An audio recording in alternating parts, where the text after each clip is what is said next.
J'ai pas écrit le rôle pour Virginie Efira parce qu'au départ, quand on écrit surtout un premier film, en tout cas pour ma part, j'imaginais pas qu'un jour ça allait se faire, donc je pensais même pas aussi loin que ça. Mais quand on s'est posé la question, très vite, j'ai eu un désir très fort pour Virginie. Parce qu'elle avait une capacité, ou elle a en tout cas cette capacité de passer un peu de la comédie au drame, et ça me touchait pas mal pour le rôle ce que j'avais envie de travailler sur ce rôle, et je trouve qu'elle a quelque chose aussi de physique dans le jeu. Ensuite, elle a accepté le rôle il y a déjà au moins 4 ans. Le film a eu un peu de mal à se financer. Elle a jamais failli dans son engagement. Elle a toujours été présente.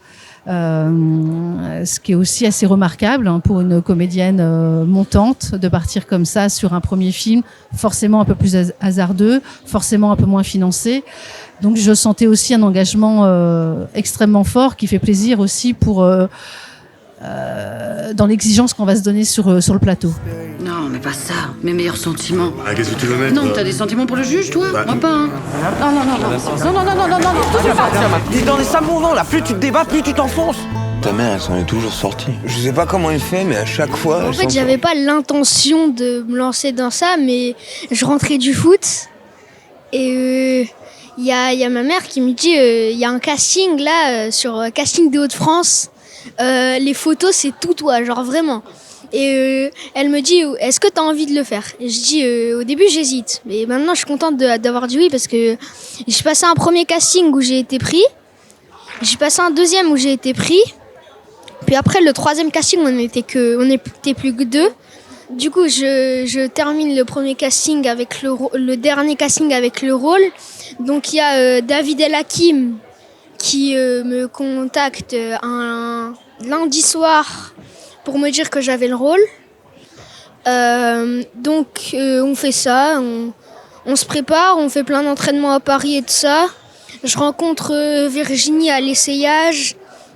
Félix, il vient dormir chez moi parce que c'est mon frère dans le film. Donc, il faut quand même un lien. Donc, on fait le tournage. Le tournage, il se passe bien. Après, avec ma mère, on se dit, maintenant, on n'a plus qu'à attendre la sortie. Alors, je vous présente Sylvie. Son fils a été placé 6 mois, le temps d'une enquête. Peut-être tu peux nous en parler un petit peu. Je pense que j'ai écrit le scénario, effectivement, scénarisant non pas en fonction d'un sujet, mais en fonction déjà des personnages et de ce qu'ils allaient vivre. Et donc, je les ai mis après au cœur de leur réaction, en fait. Et c'est leur réaction que j'ai voulu filmer. Et donc, c'est ça que j'ai écrit et c'est ça qu'ils avaient à jouer.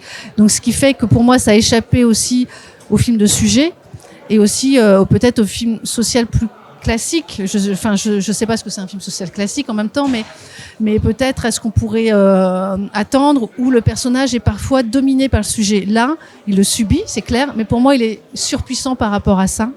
C'est vraiment un film où les personnages peuvent transcender une certaine réalité pour amener de la vie, aussi simplement. Et certainement aussi pour moi, qui viens du documentaire, une justesse.